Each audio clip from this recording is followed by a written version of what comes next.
welcome to another episode of the Same Difference podcast. Today we're tapping into a conversation that doesn't happen nearly enough: men's mental health and what it really means to have a safe space. I'm sitting down with a special guest from St. Croix, a psych nurse practitioner student working on her master's in nursing with a focus on psychiatric care and mental health.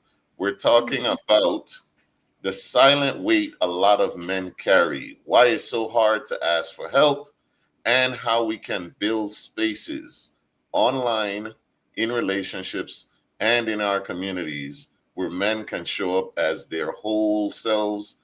Let's get into it. Nisi, what you say? How you doing? How you doing? Good evening, everybody, and thanks for joining us this evening. As Jah says, we have a very great episode in store for you.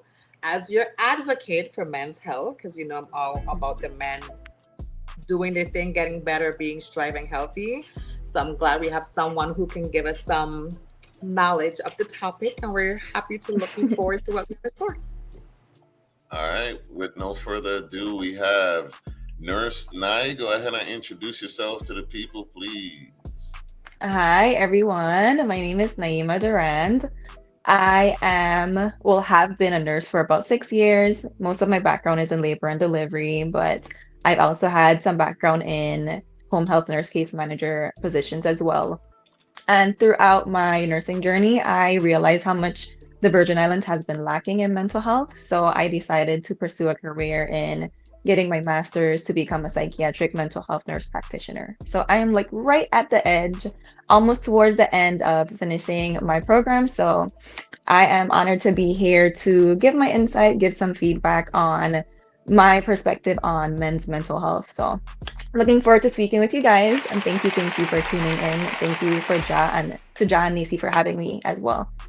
Of course, of course. It's an honor and a pleasure to have you.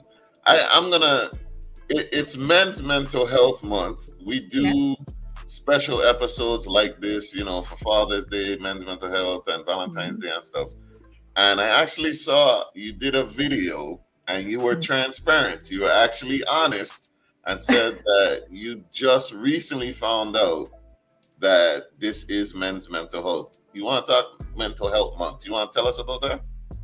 Yeah, so I started a platform named Safe Space Submissions.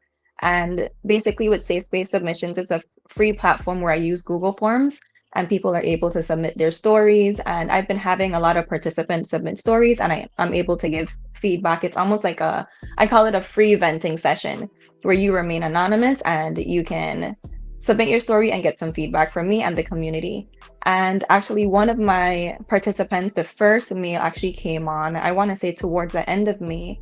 And by the time I got to his submission, it was about June 3rd. And I was scrolling through TikTok about to upload his video. And I noticed that I saw a video that popped up that said, this is June is Men's Mental Health Month. And I was like, what? I had never heard, I'm going to be so honest. I had never heard, I had never known that we actually have a month to celebrate men's mental health. So I thought that was really significant, and I wanted to at least put that out in my video and then, talk about it a little bit. And we appreciate you being transparent like that, because especially since you're in the field and you know what I mean, like that's your focus is psychiatric care. Some people might not have admitted that considering, so we appreciate you. Definitely. What made you decide to go this route, the psychiatric nursing with the focus on mental health? Well, for me personally, I honestly decided to go into mental health because of the lack of attention and focus that we put on mental health in our community. Since the hurricane in 2017, we lost our third floor in the hospital, and we have not had a psychiatric unit for our patients. We don't really focus on our homeless population. I feel like there are a lot of crimes that's being committed, as much as it's sad to say, on island. And I feel like a lot of those things are stemming from us not having the proper resources, the proper providers, the number of providers to even care for those populations. So as much as I have a passion for healing, I feel like our community genuinely needs something like this. So I saw an opportunity to jump in and help my community, and that's honestly the reason why I did it. Greetings, greetings. Big up yourself, Sosa. And when you say our community, which community are you referring to? I think the Virgin Islands in general, I'm speaking directly to St. Croix because that's where I live. That's where I have most of my experience on. But I'm pretty sure that the entire Virgin Islands needs help with mental health as well. Facts, facts. All right, Nisi, I'll let you take it away. What questions do you have? So I'm glad you said also that you started as a nurse and then you transitioned. What made you pivot over to this side? What piqued your interest that you're now kind of venturing into this new phase of your life? Honestly, going through my healing journey. I've been going through my healing journey, I would say honestly, for about 4 years now. And to be an individual where you've been through so many things in your life, that you've been operating from a place of trauma for so long, and then you finally get to a point where you start your healing journey and you start to realize that a lot of the ways that we think and operate in life is because of the experiences that we've had. And so, because I've seen how much of an impact focusing on our mental health can have with the way that we show up in the world, is a reason why I said, you know what, I want to jump into mental health. And I don't just want to be a provider that can prescribe medication. I actually want to jump in and help make a change, help people to heal, help people to grow, so that we don't continue to live in a place of trauma. Love it, love it. I love it. Thank you. No, you're in a particularly challenging field, especially in the Virgin Islands, because there are issues in the healthcare space, especially. Let's just say Mhm. that we ain't gonna call them names. The hospitals, the lack of facilities, and lack of funding. How do you deal with that? Or what has been your, I guess, your experience dealing with that home in the Virgin Islands? Without going into too much detail, I can say things are tough. Things are tough. Things are not in a good position in the Virgin Islands. I really do feel like our healthcare system needs a lot of help. We need a lot of support. Our nurses need a lot of help and support. Our providers need a lot of help and support. And I think this is an area where we really need to put some focus on, because at the end of the day, we're a small island. We have one hospital, even on St. Thomas and St. John as well, one hospital where we're expected to cater to all of these individuals. And, I understand that some people think that we may be able, or we should be able, to fly off island for care. But when you get into emergency situations where we don't have hours, we don't have days, like people's lives are at risk, and we have minutes to seconds to get them that care that they need, we need to have these facilities on island so that we can care for our people the right way. I think I'll leave it at that. Woo! Oh, you talking that Yes. talk? You talking Yes. that talk? I like it. I like that. I like that. You see, what you got? I know you had a share of questions yourself. What else you got? I mean, there's always questions, and I just want to say before we really get into it, like, thank you for being here, transparent, and willing to share what you're learning, both as a Crucian who's seen the plight on the streets, as well as what you're experiencing through your medical journey with learning. So I do appreciate the transparency, and the answer so far is just, it's, Yeah. when I get excited about guests, which is, What? Why to do? What's Thank you. which fingers is it? Dano, when I get excited, I do that. So let's get into some of the questions, of course, because that's why you're here, and we definitely want to Yeah. address those things. So one of the things that I am interested in knowing is what have you as you're transitioning into this next phase? What have you been seeing in terms of um, are men the steepest learning curve that they have in terms of learning about and managing their mental health? Well, because I just started my medication management class, the previous semester, I did therapy and I had an opportunity to work with Tariq and Tamara from Greater Changes. And some things that I've noticed, and I can honestly say that I've realized that it's I can't say, and I think society thinks that men don't want assistance or they don't want the help, and I don't think it's necessarily that. I feel like a lot of men are actually crying out for help in different ways, and you can even see it based on some of the behaviors that we have been shown. I just think that we probably don't have safe enough environments where men feel like they're able to trust individuals to come and open up about the things that they're going through, and then to have a community that's able to support them. So I think that's one of the biggest things that I've seen, and I think that's something that we could definitely start trying to work on addressing. Nice, nice. King Sosa says we were conditioned, especially in the Caribbean. Do you agree with that? That we were conditioned? I'm assuming he means conditioned to be strong. Do you agree with that assessment? Yeah, I agree with that assessment. And I say that because I feel like when we think about how boys are raised, it's like, don't you're not supposed to cry. Like, why are you crying? If you cry, you're acting like a girl, And then I feel like men are not taught to have emotions, to express your emotions, to put words to the feelings that you're having. And I think one of the only emotions that seems to be acceptable for men or normal for men is anger. And I feel like once we get to that position, or once men get to that position, we understand that men can take it from 0 to 100. So instead of putting, I guess, too much awareness on the fact that men get angry, I think we need to look a little bit deeper and try to figure out, like, where is that anger stemming from? Is it from hurt? Is it from him being embarrassed? Is it from something else that he's been going through from childhood that he just doesn't know how to express? And I feel like men are conditioned absolutely to be strong and not be emotional. I agree with that. Nice. No, I don't know what happened with the audio just now, but like now you sound far away. Something shifted, maybe. You might want to check that. Well, Okay, as a can you hear me psych nurse practitioner student from St. Croix, what have you noticed about how Caribbean men are taught to handle their emotions, and how does that show up in your work and your studies? So this is a two-part question. now? Yeah, so I think, can you hear me better now? I don't know what happened.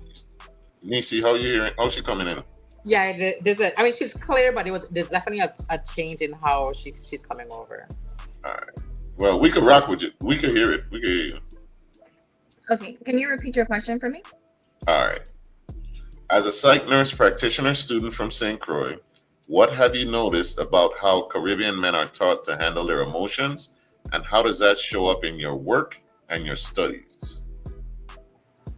So I think this stems back to the previous question that Sosa mentioned, where I feel like men are conditioned to not express themselves, to not express emotions, to not show any form of vulnerability. And showing up in my studies, one situation that I can recall was having a session with a client or one of my clients during my practicum. And it was a man who was going through some issues. He had been going through issues for a really long time. And in his community's eyes and his friends' eyes, it was something that he should have been over, long before, but it's been a few years and he's still transitioning into trying to regulate himself and get the help that he needs. And I feel like when men are showing that form of vulnerability, I think it's important to have the community to back them up and to understand that everyone processes things differently and people shouldn't be rushed into healing. Healing takes time, it's going to happen at their own pace. And it shows that, again, that men really do need a supportive community to back them up, especially when they're taking the positive steps to heal themselves. Why do you think men don't get that support? I think stigma that men need to be strong, men need to be the leaders, protectors, providers, and showing any form of weakness may feel like, well, and I say weakness very loosely, but any form of weakness may seem like they're not as competent to lead, protect, and provide. And I don't agree with that. Okay. When you hear the term safe space for men, what does that actually look like in real life? So safe space for men in real life. I feel like having someone, at least one person that you can come to, that you can speak to, that you can talk about the things that you're going through. Having that person be willing to genuinely listen to you, not to respond or not to control your actions, but to listen to understand what you're going through. And I think something else that we have to take into consideration with safe spaces is transparency and honesty. So also being able to be transparent with that individual to let them know, hey, I think you're doing this correctly. I think this can be adjusted. But at the end of the day, recognizing that it's not our place to heal anyone, it's not our place to control anyone's actions and behaviors. And people are allowed to make sound decisions for themselves. But ultimately, having some place to come back to where I can say, even though my friend may not agree with me 100%, or this person may not agree with me 100%, I trust their judgment. I feel safe here, and I'm open to coming back and having those conversations with that person. Awesome. Awesome. I love it. I love it. You're going to school for this. You're actually training for this, right? Yeah. Yes. Okay, so usually we don't have experts, it's just people opinion. I want people to realize she's going to school for this, right?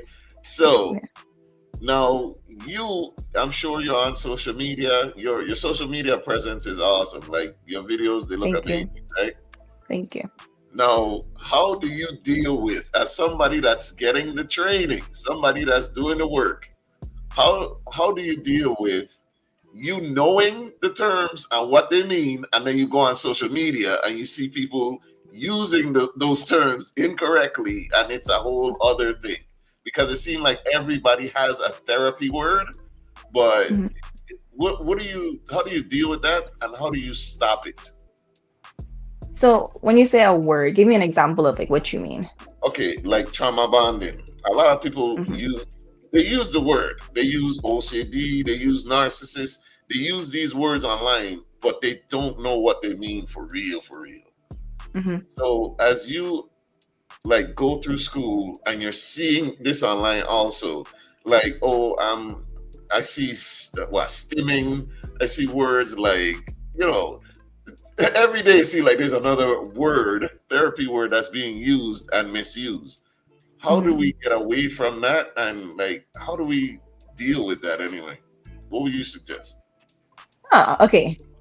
So I think one term, I know what you're talking about, and I feel like one term that gets thrown around loosely is narcissist. Like he's a narcissist, she's a narcissist.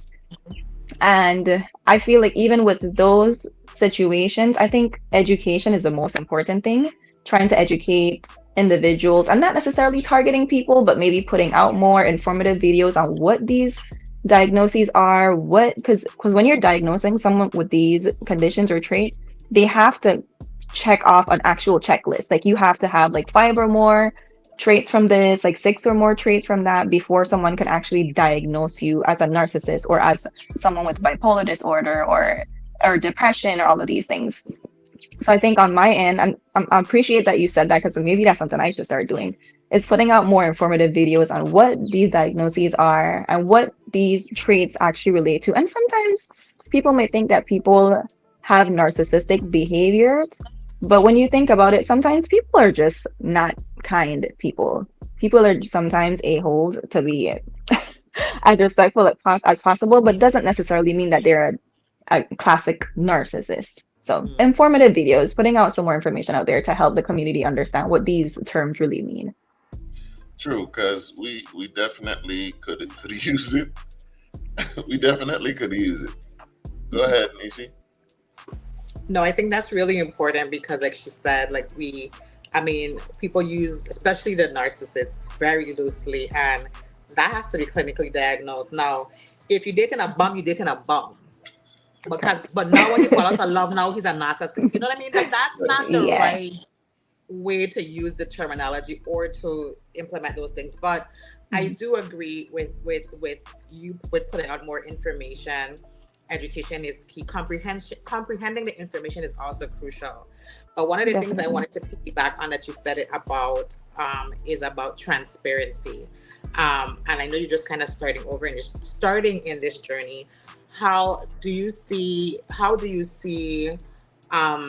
men the men that are coming in, are they, is it hard for them to be transparent in terms of what's happening with them mentally, compared to, like, like as women, we go to the doctor, sometimes we downplay what the issues really are, because we don't want Mm-hmm. them to be digging or prodding too much. We'd be like, no, it don't really hurt. So, but like, for the men, do they have that same approach to their mental health in terms of being transparent, for because they're afraid of maybe being diagnosed with something or labeled, or as I should say.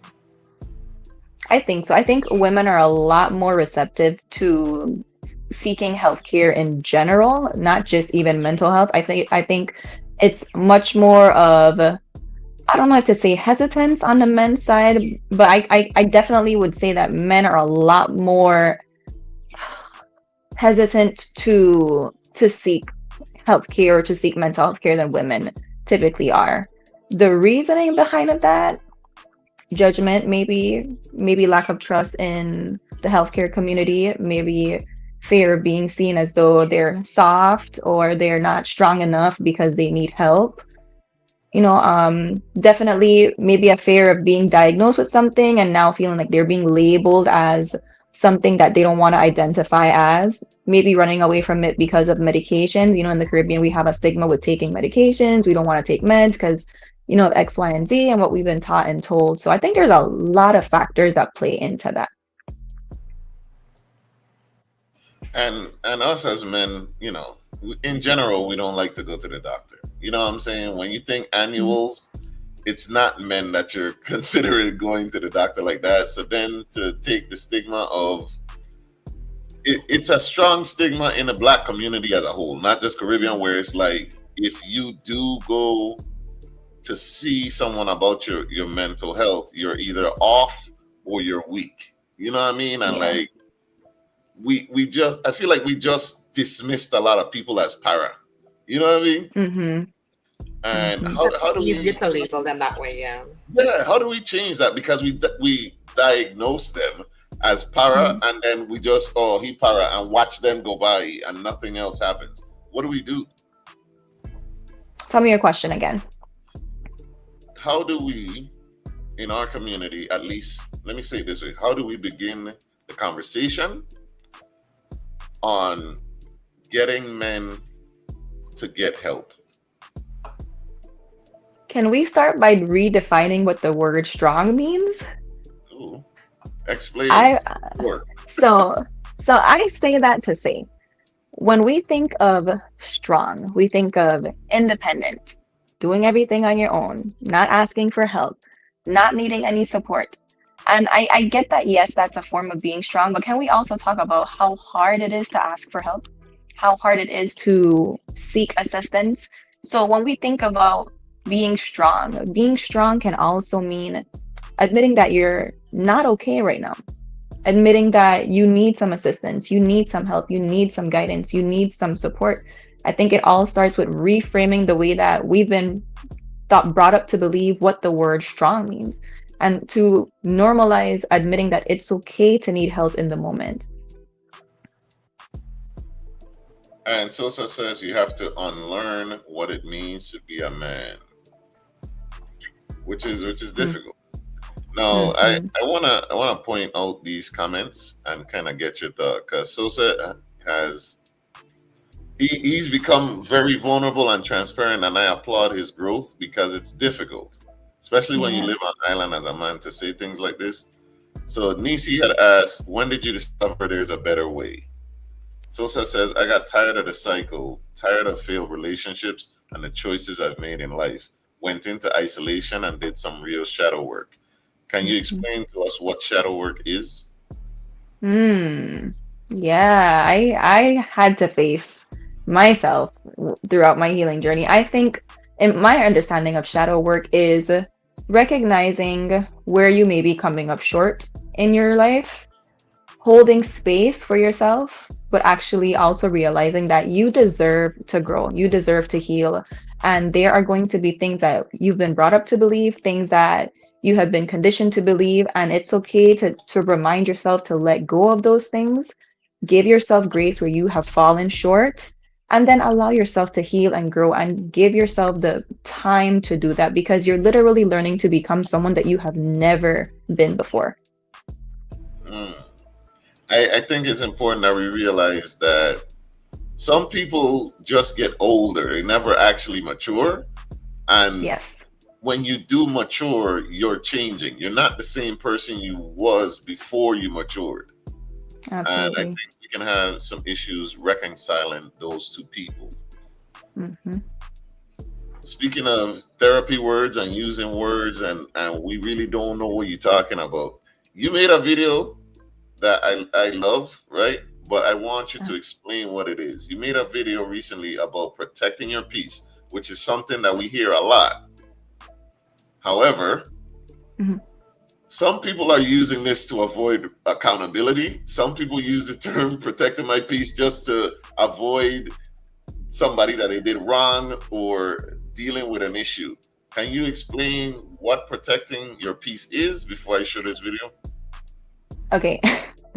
So, my understanding or my interpretation of protecting my peace is trying to keep myself in as stable as an environment as possible. But when I say that, I meaning it means keeping yourself away from people who are trying to harm or cause more negativity in your life, but then also looking at yourself and facing the triggers that you may be having, looking deeper within yourself and trying to figure out why am I so hurt by something? Why am I so bothered by something? What's going on with me internally that's causing me to react in a certain way? Because I feel like people can push and people can provoke us, but ultimately at the end of the day, it's our decision to choose to react to that or not. Like we can be mad, but I don't have to cuss and carry on. I don't have to want to fight. I don't have to fight you for it.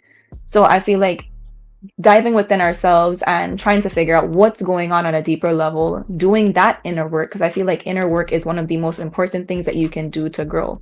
And then eventually understanding that some people may have motives that may be to help us grow, and some people may have motives to help us stay stagnant. And we have to be able to try to learn to decipher between the two and continue growing from there. Awesome. So check out this clip from Nurse Nai talking about protecting her peace. This is another piece from her healing journey. Hope it helps. Protecting my peace came from recognizing what my triggers were. And when we recognize what our triggers are and we learn to master our triggers, other people won't be able to get under our skin as much as they used to in the beginning. When you start to dive deep into yourself and analyze, okay, this is pissing me off. But then look a little bit deeper and try to figure out, like, okay, but why is this pissing me off? Why am I so triggered by this? Why am I so upset by this? And then learn to, or try to navigate diving deeper into and exploring those feelings and emotions. Once we're able to hone in and master those emotions, let me tell you, protecting your peace is going to be a lot of an easier job to do at that point.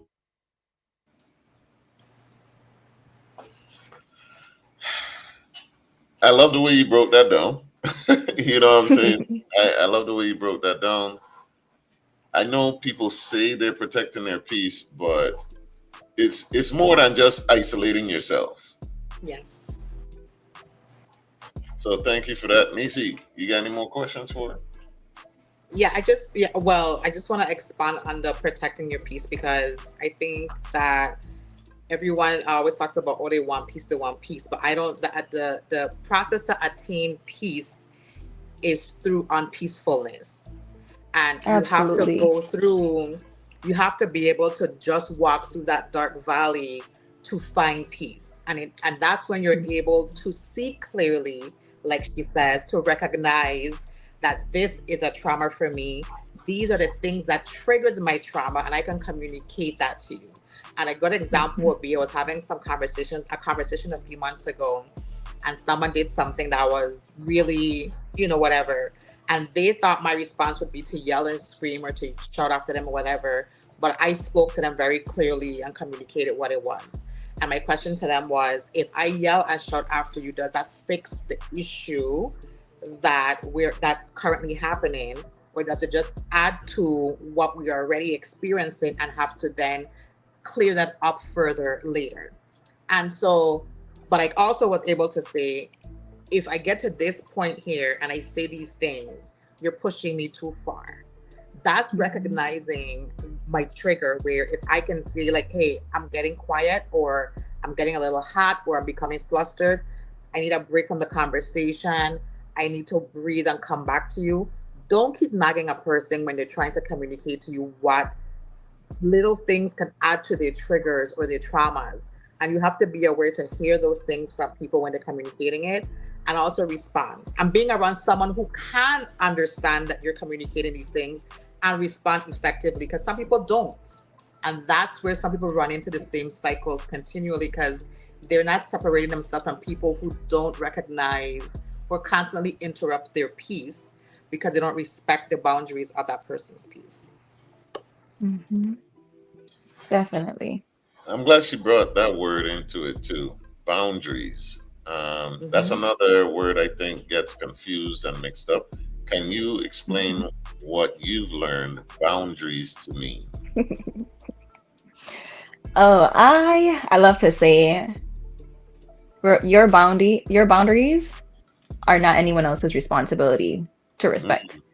Your boundaries are not Hmm. anyone else's responsibility to put in place. When you put boundaries in place, it takes you setting standards for yourself and that person not doing anything. And when I say that, I mean if your boundary is you don't tolerate people calling you out of your name in relationships, or calling you like slangs or slurs. So that boundary would be you're putting that standard in place where I'm not going to tolerate this behavior. That person is not entitled or not necessarily expected to do anything. But if that boundary is crossed, for example, now they do act on it and they do disrespect you, it's our responsibility to put our foot down and enforce the boundary. And I like to say pushing it maybe two chances. And maybe not even two chances if the conversation was already had. So let's say something happens, you didn't have the boundary in place. You notice this behavior, you address it the first time. If it happens a second time, I personally would say to cut it. And I would say to cut it because if you have already made this thing clear to this individual and they intentionally do it again, I feel like people do things to test our boundaries to see how far they can get with us. And if, especially in a relationship, you're in a relationship with someone who's testing your boundaries and trying to push you past your limit, I don't feel like that's someone that you should be in a relationship with. Now, if that boundary was put in place from the beginning and that behavior happens, I don't think a second chance is needed at that point. That's my personal opinion. You see, I feel like you just agreed with me in a low key way because Nisi said has cut people off too quick. I was a cut-off queen. You see? You see? They pushing my boundaries. That's what the problem is. That's no, no, No?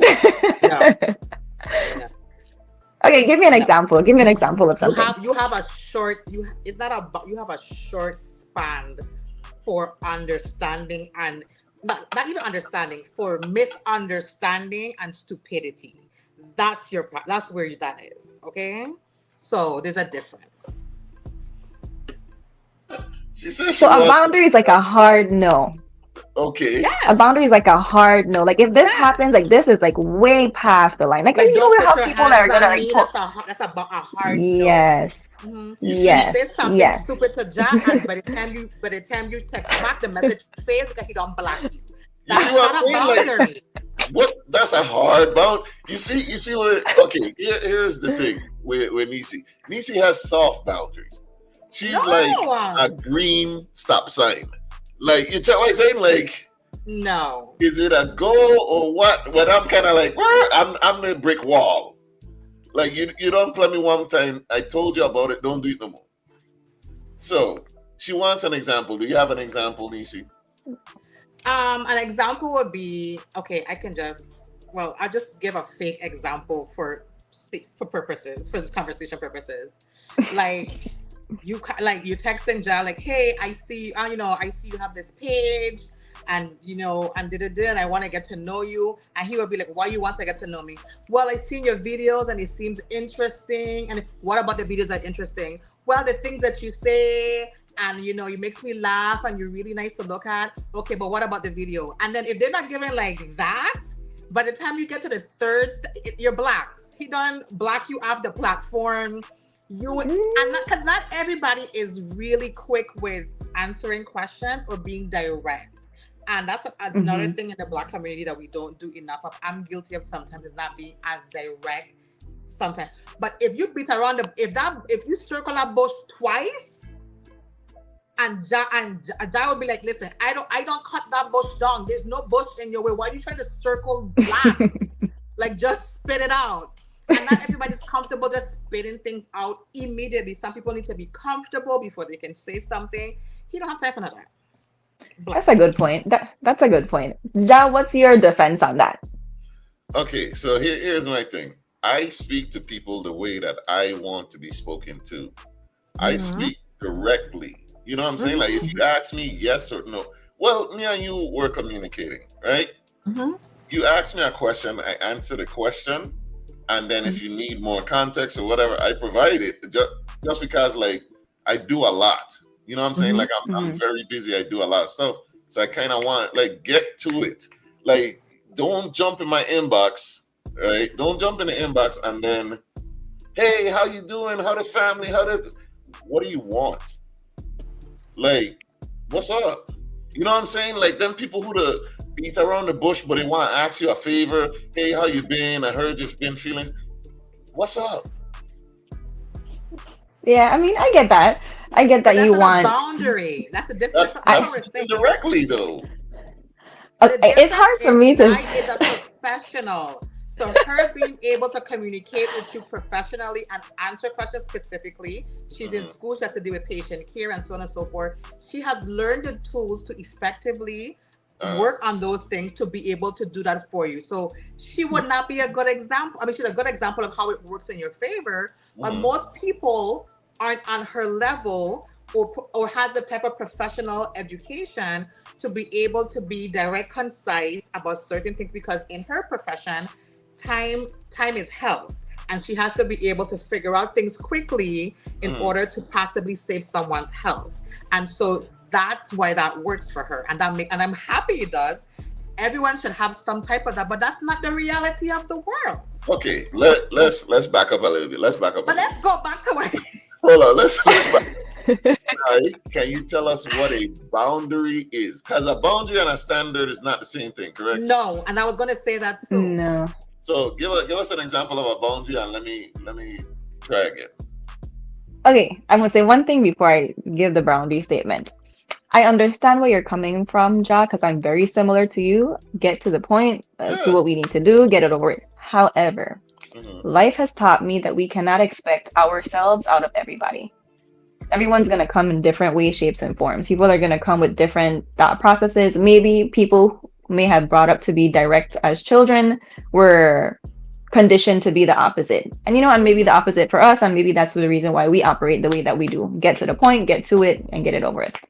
Mhm. So when it comes to boundaries, I say boundaries are hard no's. Something that disrespects your morals and values, something that puts you at risk of being in harm or danger, something that you have dealt with that you will not tolerate because this thing has taken a toll on your self-esteem and has caused you to be reconditioned into becoming someone that you don't like. I feel like those things are boundaries. Disrespecting, hitting, people who steal, people who consistently lie and manipulate, things like that, I feel like are hard boundaries. I feel like I would give leeway to communication because I agree with Nisi. Everyone isn't able to put all of their thoughts into words to express themselves. And sometimes we may take it the wrong way, but sometimes people genuinely just don't have the skill set to do that in the moment. So if you're able to be more direct, I would just kind of gently sway the conversation directly where I need it to go instead of assuming maybe like what is this person trying to do? Why is this person what are they up to? You know what I mean? Okay. All right. I understand. So for me, I guess a hard boundary would be answering me directly, right?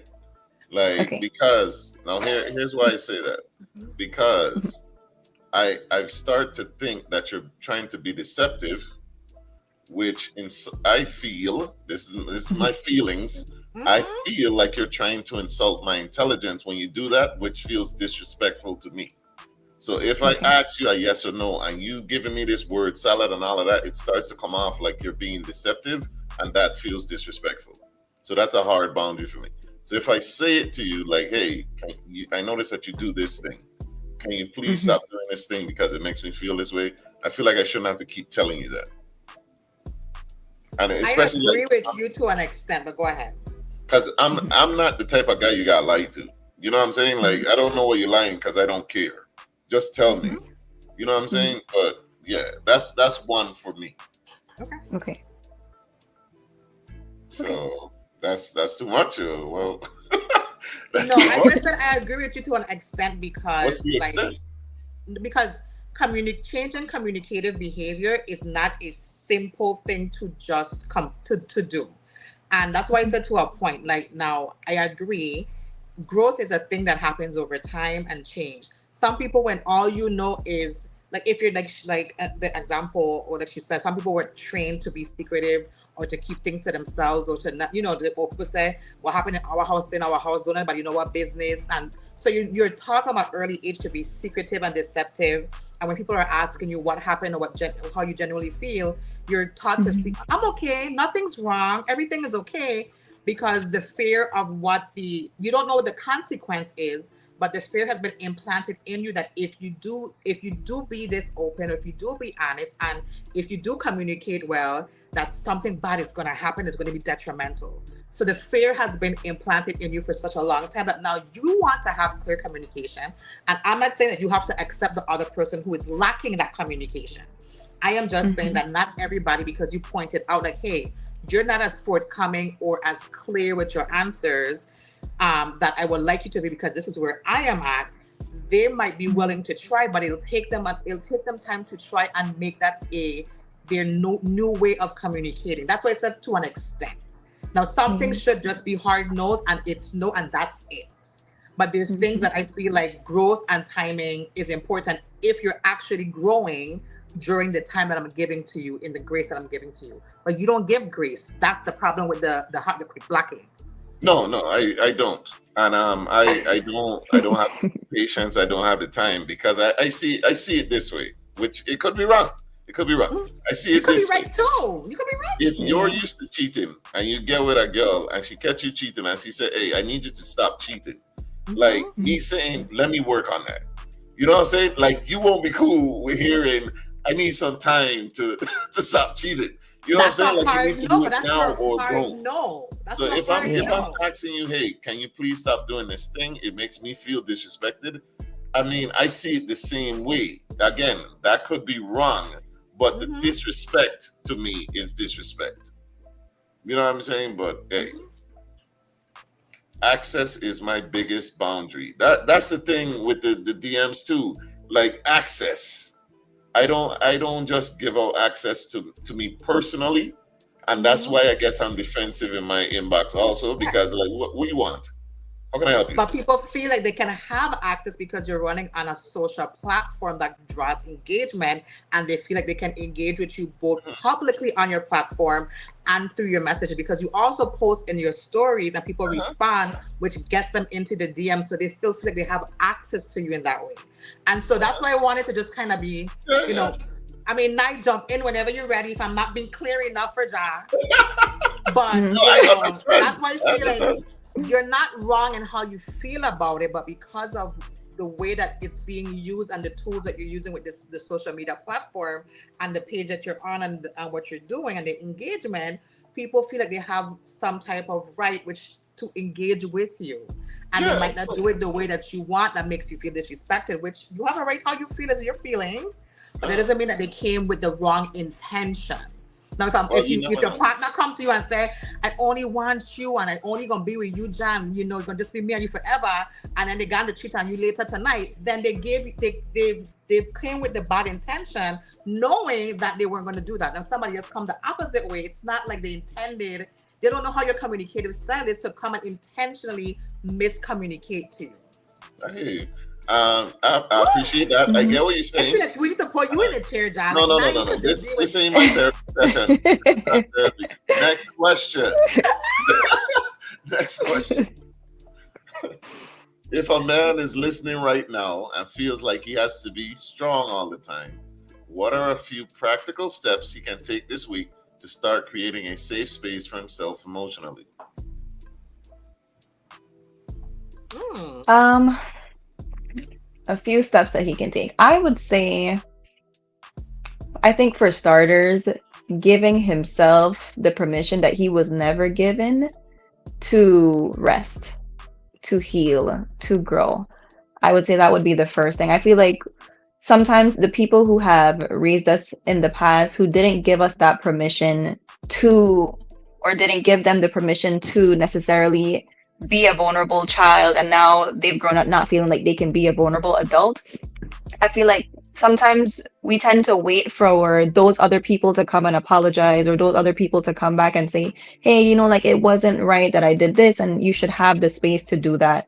And I think as adults, we have to, or I think it's important to recognize that we can give ourselves the permission to do the things that are going to benefit us. So I would say starters, give yourself the permission to rest, to heal, to grow. And then I would say reconnect and re-engage with the things that you might have lost in the past. So, are you a man that used to do boxing? Did you do basketball? Did you play sports? Did you write poetry? Like, what did you do in your spare time that brought you joy, that brought you a peace of mind? Did you enjoy connecting in nature, going to the beach? And create an environment for yourself where no one else gets a say on what brings you peace and happiness. And regardless of if it's controversial or not the norm, do it anyways. Woo, I like it. I love it. I'm loving these answers, man. You got the answers for everything. Yes. Yeah. I am too. I appreciate it because we need to take these actions outside into the real world, because I think sometimes people don't understand. Like, they think that going to therapy is doing the work, but in my opinion, the work starts once Mm-hmm. you leave the office, because the therapist, or the psych nurse, they give you meds, they give you instructions on what to do, and I assume they give you some ways to like help yourself after you leave. So it's not just what Mm-hmm. you talk about in the session, is what you do once you get around other people, because that's where your triggers exist in the real world. Mm-hmm. Because I got Mm-hmm. people going like 10, 12, 20 years to therapy, but they still haven't changed. True. Mm-hmm. Yeah, What and do you that's where say I to think people? therapy Oh, is sorry. not Go a. ahead. No, I'm go sorry. ahead. I was saying that that's where I think therapy is not just about talk. I feel like it's good to talk about the things that you're going to get it off of your chest, but I think we taking action is just as important. And I think initially maybe people isolate to kind of get themselves out of the constant triggers, but once we're able to regulate ourselves, it's important to put ourselves back into society and be able to learn to navigate ourselves even with those triggers, or even around people who may be trying to trigger us.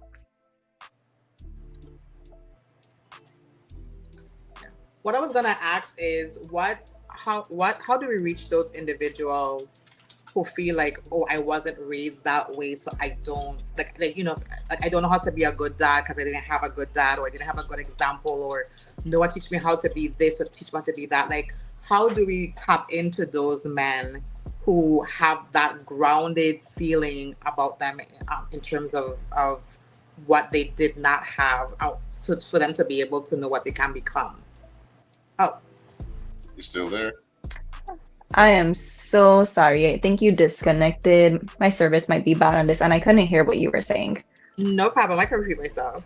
I was gonna ask you, Okay. how do we reach the man that feels like I don't know how to, that says I don't know how to because of whatever XYZ, like not having a dad or a good example at home or whatever, for them to, how do we reach them for them to be able to know that they're not there's still an opportunity for them to be better or to grow and to change and to be the things that they're lacking to someone else.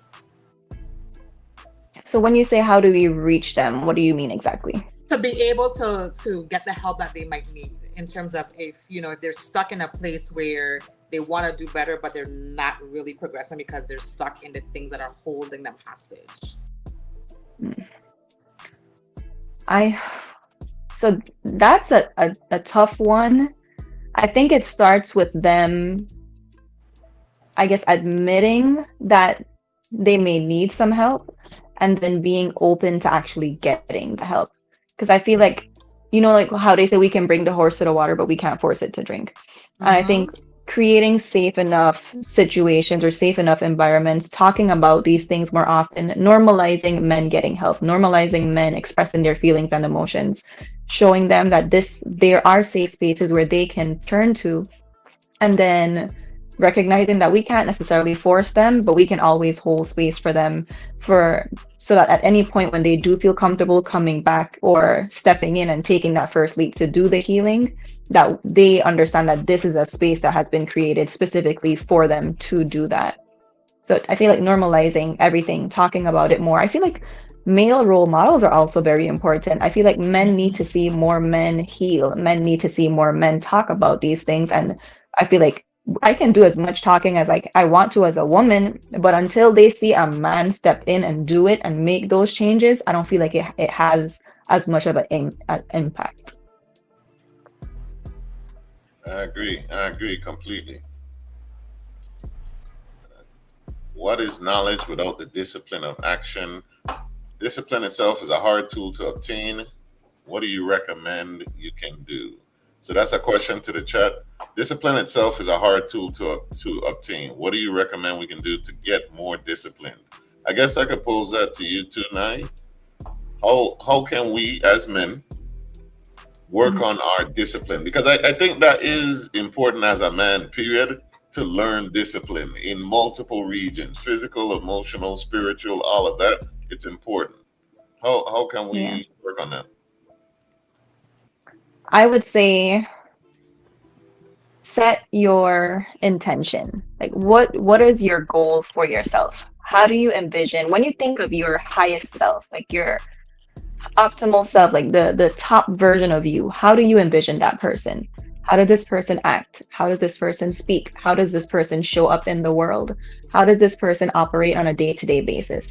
And when you think of the highest version of yourself, I would say start doing the little things. And I think discipline only comes from consistency. I feel like you have to do, or we have to do things consistently so that it becomes routine, so that it becomes habit. And I feel like motivation is a lie, because sometimes we're motivated to do things and sometimes we're not. But at the end of the day, recognizing that it's not always about being motivated to do it, it's about doing it because we understand that this is for our greater good, this is important for building our character. And I would also say don't try to start with the big steps. I would say start with little things first. If you have a hard time completing, um, let's say you have homework to do and you have a large essay to write, it's a 5-page essay. Instead of sitting down and trying to accomplish everything in one day, how about we start with the little steps? If I do this part today, that part tomorrow, over time, your body starts to get into a routine, your mind starts to get into the routine of things. And then eventually it becomes a habit, and then you get the thing done. You're not in a fight or flight mode to rush to get things completed at the end of the day.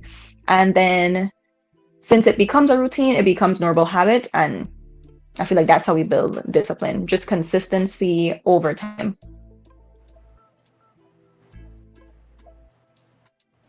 All right, all right.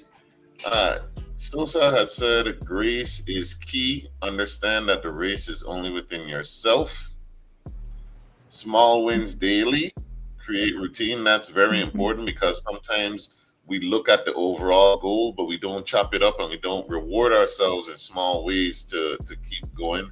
And I love when you said that motivation is a lie. I love that because Yes. that's very true. Because every day you ain't gonna wake up as motivated as that first day when you saw that video and you were like, yeah, I gonna do this. Yeah. That's if you'll allow me a little leeway, right? Because Ooh.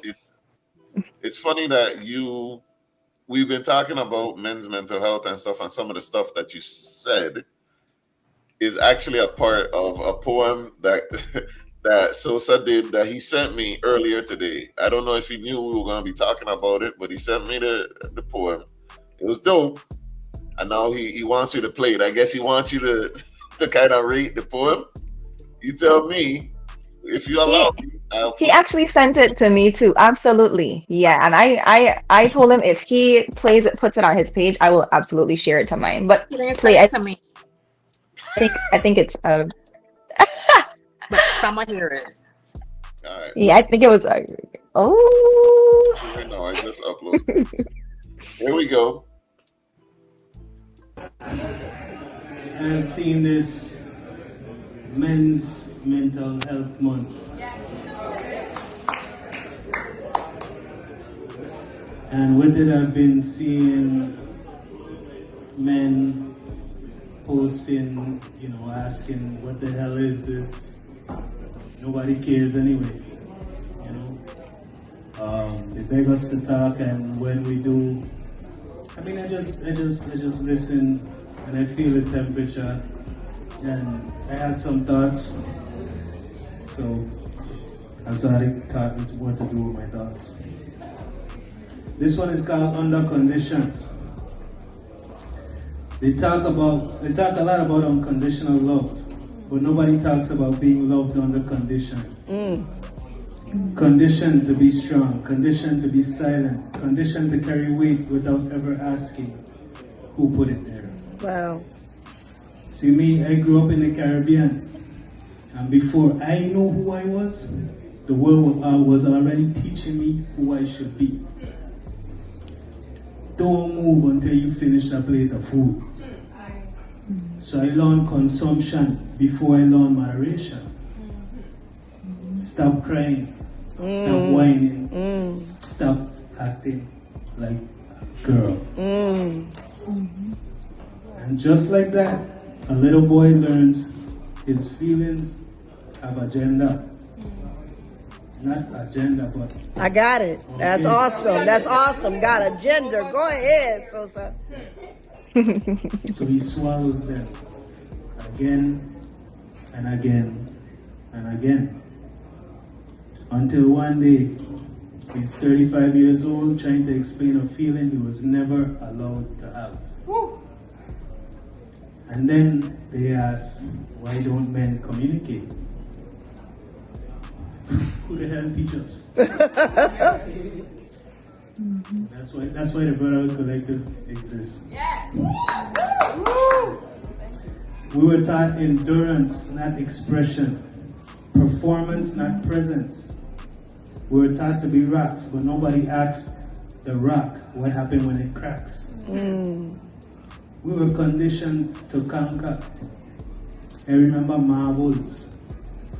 The goal wasn't community. The goal was ownership. Whoever had the most marbles win.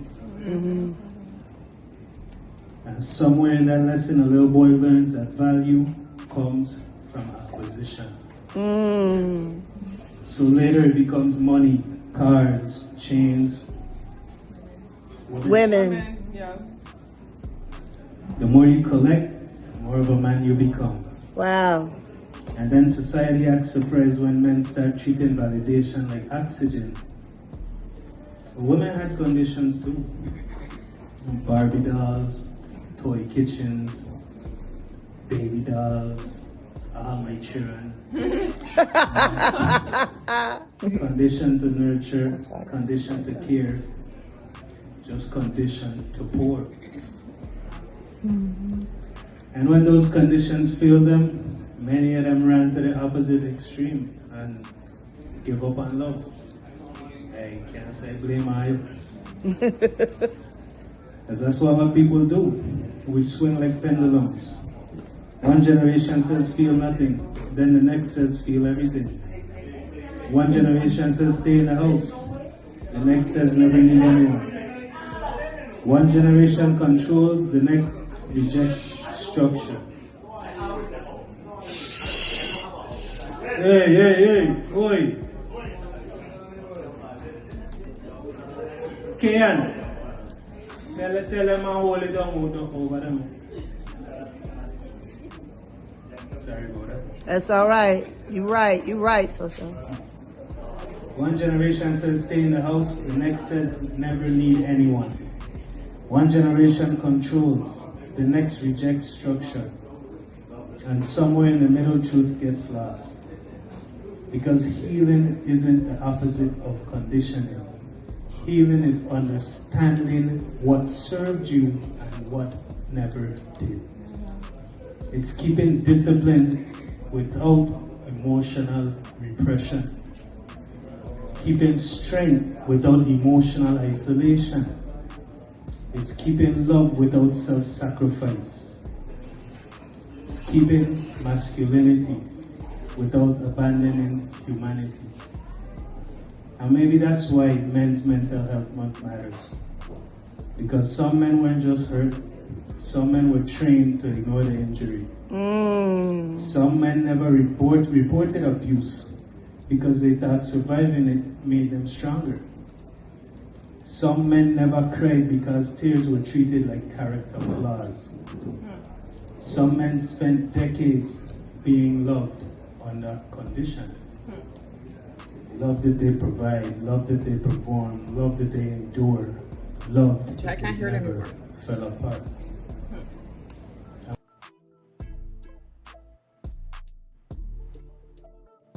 You couldn't hear it anymore after. I can't hear you either. Mm-mm. Can you hear me? I can hear you. I Yes, hear I you. can. Okay. Naiema, you can't hear me? Don't see. This is where see you ready. See, this is the hard boundary. Okay, we can't hear you. It's okay. Don't be frustrated. It's okay. Hey. But Sosa, thank you for that. That was very profound. I love how it was done, how it was said, how it was easy to digest and hard to digest at the same time. I think that's something we definitely need to share continually because it's a message a lot of men need to hear and receive. I can't hear you, Nisi. What? Can you hear me? No. What is going So on? I can't hear Jah either. And now I can So nobody could hear me? Like, what's going on? I could hear you now. Naima, can you hear me? You can hear me? I could hear everybody. I don't know what's going on. You can't hear me. No. I'm gonna exit and come back. Yeah. So yeah, what did you think about that poem? It wasn't I know I could hear everything. I don't know what's going on with them two. I always could hear everybody in the video. I don't know what's up. The video was, you could hear me?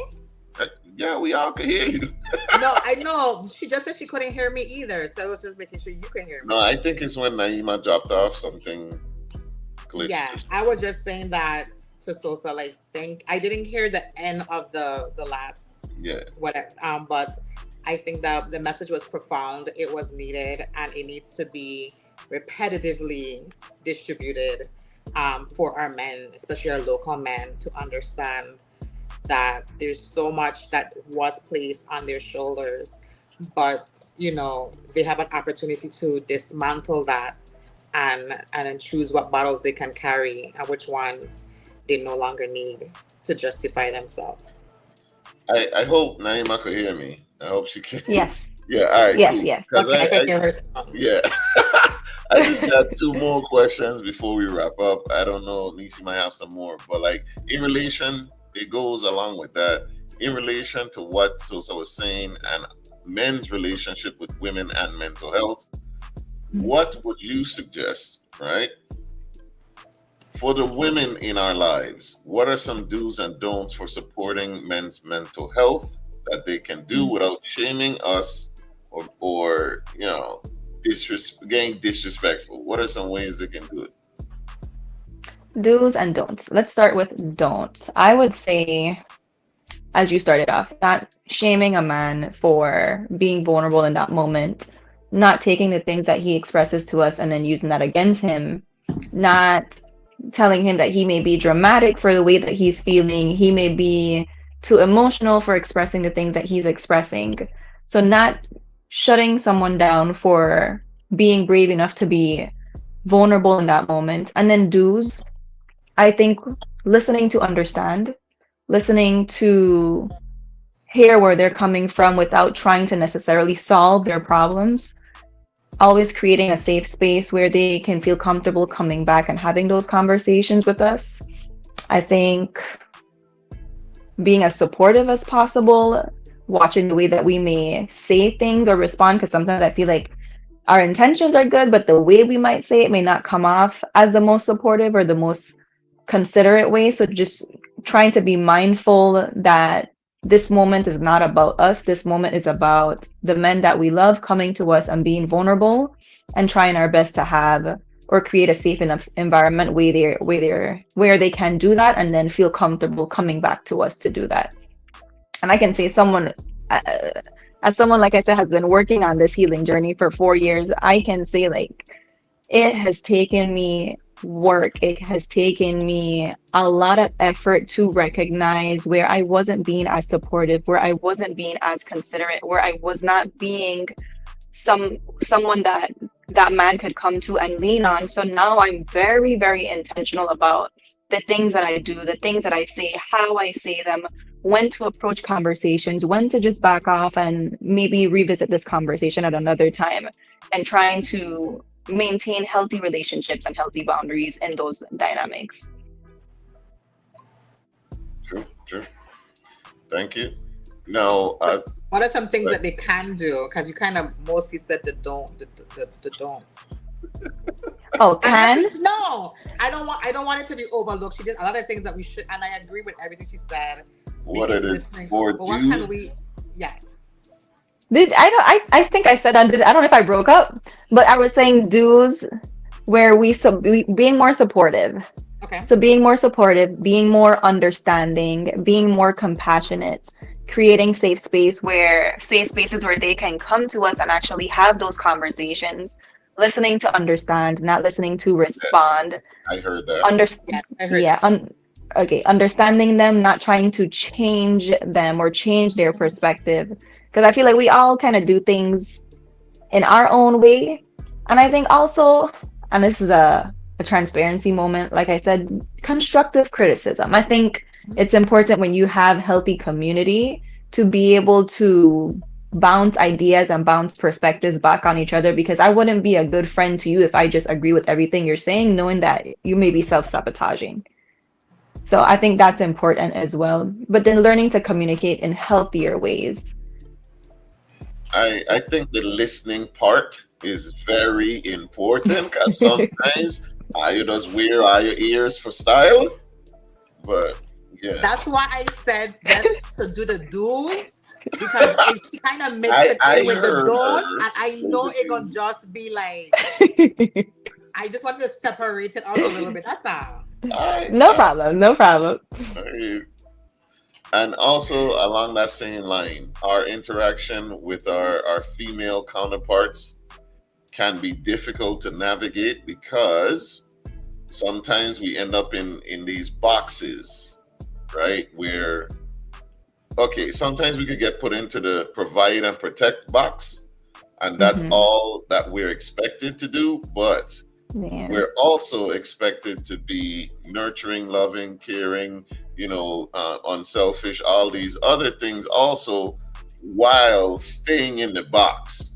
You get what I'm saying? Like, sometimes it's like white men don't shut up and just go to war, or you know what I'm saying? But you also want me to help dishes, but now you want me to be able to take on your vulnerability and your feelings and your emotions, but you still want me to just die and go to war. Like, how do we provide and protect, be a full man with all emotions that come along with it, and still be able to interact with women and keep our mental health in check? What should we do? How do we do it? Is there a way? You're asking me questions I don't really know. Okay, so let me You didn't I get was there like, yet. woo! That's a, okay. That's a This is doctor. like solving That's what world I'm saying. peace. Like, woo! so okay, my interpretation of it. I feel like sometimes we may come into relationships seeking what we can get from someone else rather than what value do we bring to the relationship. And Mm, I think instead of trying to seek what we can gain from other people, coming to relationships healed, and I don't say when I say healed, I mean healing because I don't feel like anyone's ever fully healed, but healing to the point where you're able to recognize triggers and trauma responses and then connecting with someone who has been on the same journey as you so that we come into the relationship understanding that we are here to work together as a team. There may be some days where you show up at 10% and I may have to carry 90 today. There may be days where I show up at 5% and you may have to carry 95. And we understand that there are days where we're going to come together and everything's going to be great. And I feel like recognizing that also we're humans. We're going to have moments when we're going to fall short. We're going to go through struggles and not putting so much responsibility or putting so much expectations on each other to be perfect beings, like this perfect man that's supposed to come and do all of these things and this perfect woman that's supposed to come and do all of these things. Show up as ourselves, show up as humans, give leeway where it needs to be given. And if you have an opportunity or you have the ability to show up for your partner, show up. Don't come into relationships with the mentality of what can I take. mm. Facts. Facts. Nisi, you have any more questions before we wrap? Yes. A very simple question. I just want you to give the men an easy 1, 2, 3 of things that they can do now, just in terms of figuring out how to improve their mental health. I mean, maybe a recommendation for a book for them to read, or just things that tap into them in a way that they can be like, you know what, I need to take an active approach towards my mental health. I would say I think it all starts mentally. When I say mentally, I think the way that we think and the way that we process. And I love to say envision the highest version of yourself. How do you envision yourself being the most optimal man that you can be? And showing up in that way. And I think it's all like connecting with the things that you enjoy doing. If therapy may be a stretch, because I feel like telling people like start therapy is like, I don't know if I'm in the mental space to even start therapy. But I feel like trying to give yourself permission to heal and grow. And then I think again, connecting with the things that you enjoy doing that bring you peace, taking time outside of focusing on everybody else. And even if it's 30 minutes a day, even if it's an hour a day, and focus on you. What do you enjoy? What do you need in this moment? What brings you peace right now? And pouring little by little into yourselves until you can get to that point where you're willing to now start therapy and do the deeper healing. But I feel like it starts small with the little things until we can take that leap to go deeper. And I think as men also, we need to understand that our healing is not it doesn't all look the same. Sometimes like what may work for him may not work for you, so you got to try a bunch of different ways until you find Yeah. something that actually is therapeutic. And we have to Mm-hmm. understand like a lot often I find that women's healing process is softer, right? And I think we as men need to realize what healing looks for like for us can be Mm-hmm. different. Like Yeah. sometimes it's you working on your car. Sometimes it's you playing the video game. Sometimes it's you hitting the Mm-hmm. punching bag or going to the gym. Sometimes it's harder. You know what I mean? Like Yeah. you may need to throw some axes or chop a tree or something, but do what works for you. Don't Yeah. just like you might not be into meditation, but there's something out there for you. There's a way. Yeah. Yeah, I agree with them. And lastly, I just want, because you have an important initiative going right now, the Safe Spaces initiative. So if you could tell the Yeah. people what that is and how to find you Mhm. on your socials and whatnot, how to contact you, please let us Mhm. know. Okay, so I started a platform, movement, community. It's called Safe Space Submissions, and basically, what Safe Space Submissions is, it is an anonymous, free-based platform where I created a Google form doc that asks a series of questions, and basically, it allows you to tell your story. It allows you to get things off of your chest. It creates a space where you can literally talk about anything that you're going through. I don't know who's submitting the information. I don't attach any names or any emails, any phone numbers to the document. And you submit your story to me. You tell me what you need in the space. And then I would create a video response for you with your name in the thumbnail and in the description. And you can have a space where you can remain anonymous. You don't have to be extremely vulnerable to where people I can identify you. And you can pretty much have a free venting session. You can talk about what you're going through, get something off of your chest, feel seen, feel heard, feel guided, supported.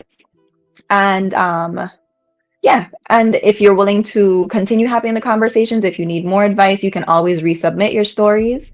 And if you just got what you needed from me in that moment and you feel more reset and refreshed and you feel better to tackle the world, then either way, I'm happy with it.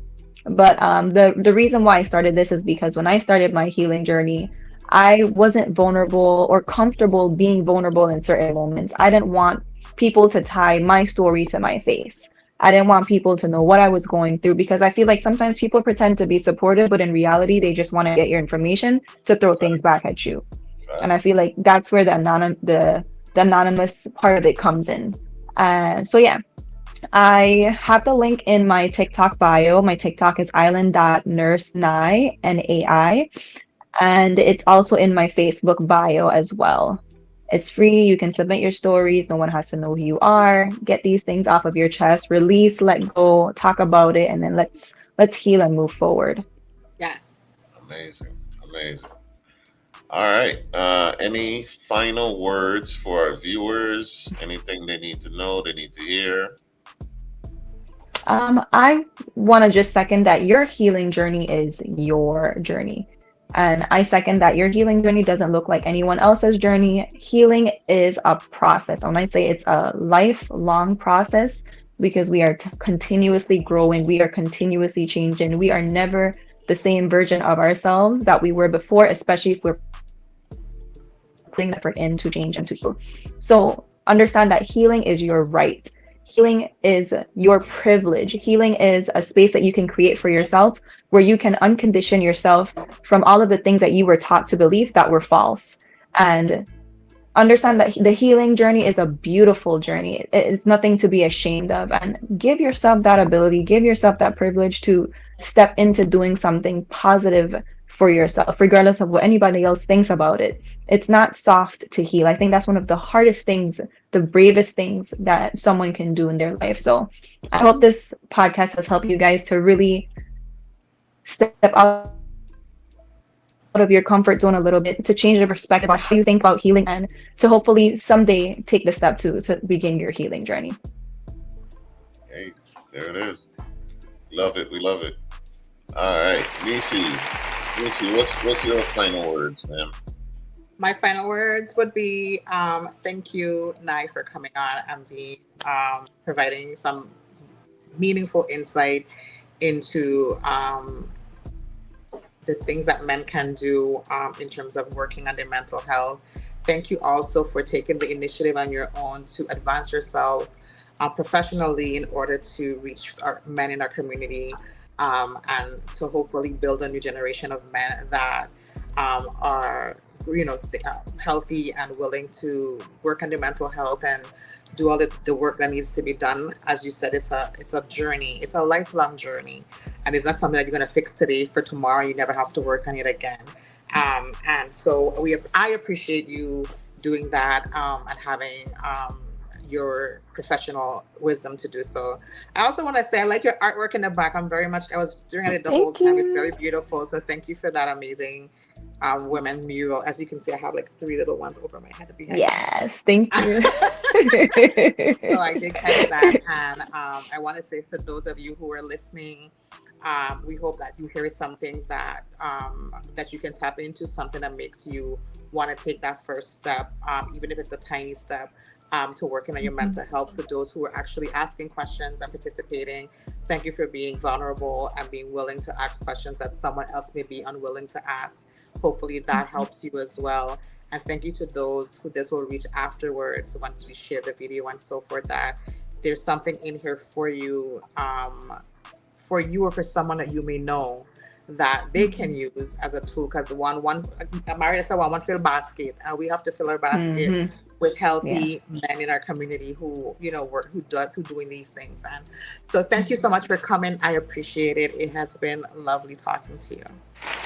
Thank you for having me. Awesome, awesome.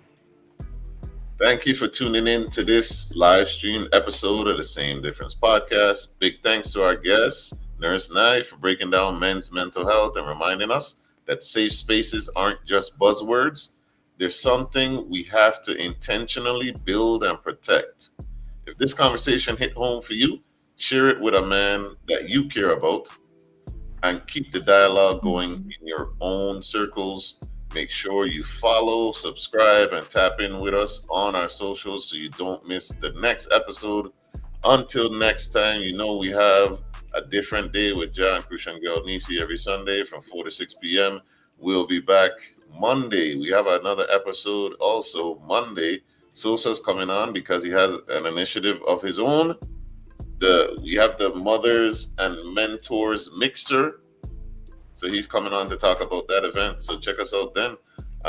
Thank you guys. Thank you so much for coming on. Nai, this was amazing. We really appreciate you. I hope that you Thank follow. Don't necessarily follow the Facebook. You can follow everything else. The Facebook might be a little aggressive. And the YouTube and stuff. Yeah, but we will be posting clips. So keep up with that, and if you can share the clips that we post to your audience and vice versa, so they can see what's going on also. All right. Definitely. Awesome. All right, guys. We love you very much. We appreciate y'all coming. That's it for us. We gonna hop Yeah. out of here. We gone. See you. Peace. Bye. Thanks again. Peace.